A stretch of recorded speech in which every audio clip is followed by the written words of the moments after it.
After smoking for more than half a century, Glenn Cooper has found it impossible to quit. Well, I've had 3 heart attacks, I've had a triple bypass, and 2 with stents in them, and I can't play sports anymore and things like that, so it's knocked me about.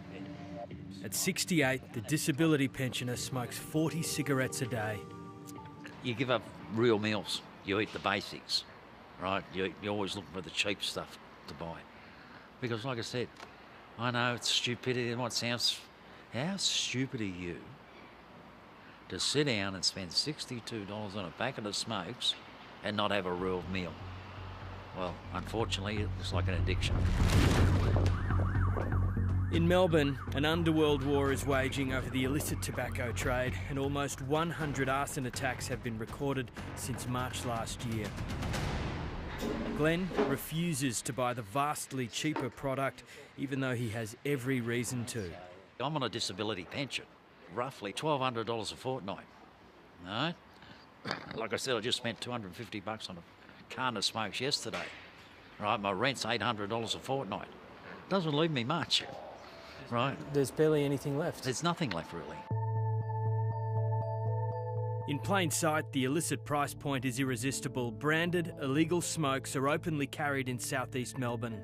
How much did this cost you? The packets in this carton of 10 were bought for just $15 each. In Victoria, a licensing scheme for tobacco retailers is still yet to be implemented by the state government.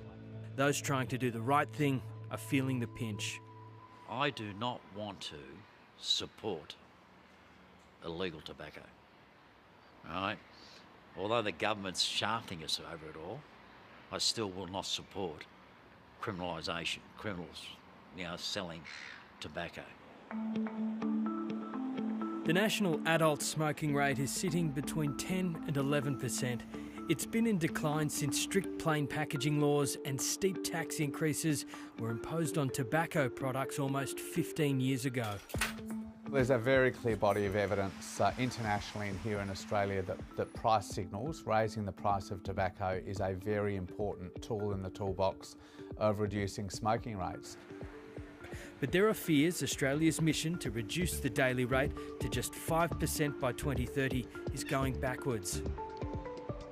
We got advice sort of 12 to 18 months ago that steady reduction we'd seen really over the course of 30 years had started to stagnate, and that was in part a product of the lack of any real change in tobacco control, which had meant effectively that the tobacco industry had started to find ways around the regulations that were put in place, particularly plain packaging regulations put in place a little more than a decade ago.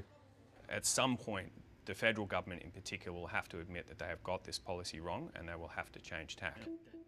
Criminologist James Martin says the government's tax policy has pushed prices so high, smokers are finding cheaper cigarettes on the black market. The latest increase to tobacco excise came a week ago, pushing the average packet of 25 legal smokes to almost $50. This tax on tobacco products generates billions for the federal government, but in the last budget, forecast excise revenue was revised down from $14.7 billion in 2 years' time to $10.7 billion by 2027-28. So there's a $5 billion hole in the federal budget. Now that's not due, again, primarily to people quitting smoking, but rather taking that money, instead of paying tax on it, paying for a legal product that is going straight to the hands of organised crime. The predicted excise shortfalls may go further. All tobacco retailers over the last 12 months have reported significant losses, and as of July, almost a third of the legal tobacco market has dropped off. Industry data obtained by 7:30 indicates a 29% decline in the number of cigarette pack sales from July last year to July this year. That's absolute freefall. Those are unsustainable drops in sales, and we're well on the way to not having any legal tobacco sold in Australia.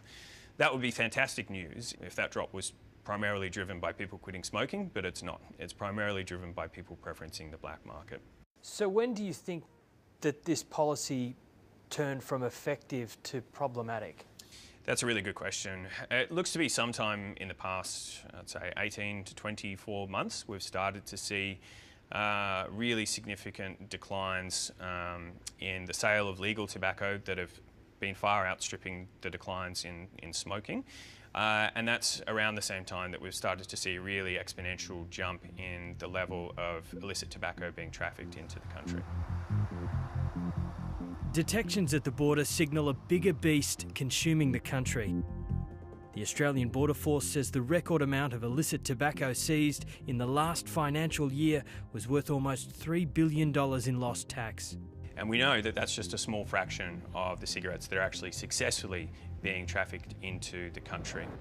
Last year, the federal government tightened laws around tobacco advertising, branding and flavouring to make tobacco products less appealing to new smokers. In July, the government announced an extra almost $200 million investment in enforcement, and in September next year, again, the excise will increase. There is universal acknowledgement that the black market poses a serious threat to reducing smoking rates, but the strategy to address it has divided people.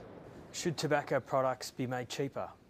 Yes, I would argue. I recognise there are a lot of political obstacles to making something like that available, but I think we're well past the point of utility where our tobacco taxes are currently calibrated.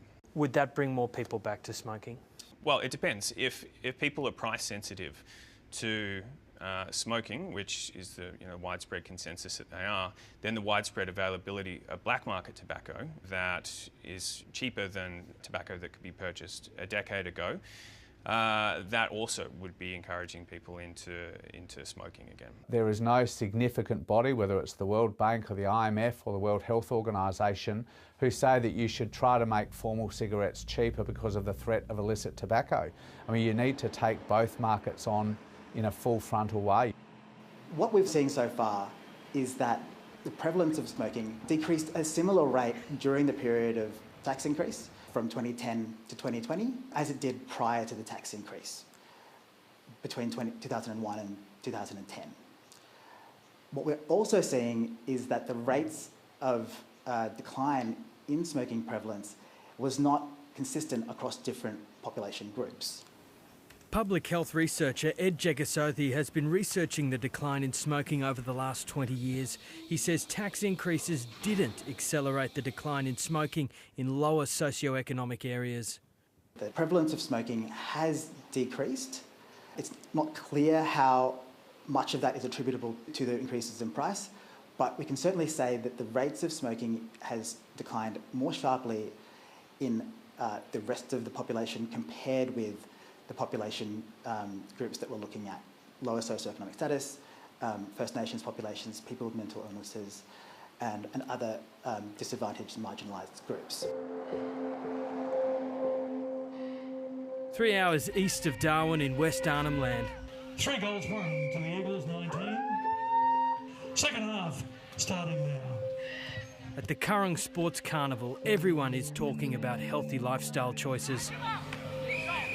You play a better game of footy if you're not playing smoking. Oh, you got come on, what do we? You need 1 goal. It's here where Australia's and one of the world's worst smoking rates persists. More than half of Aboriginal and Torres Strait Islander adults in this region smoke, and so smoking has an enormous impact on the community's lives out here. While smoking prevalence is coming down below 40% in towns and cities, it hasn't really changed in remote areas.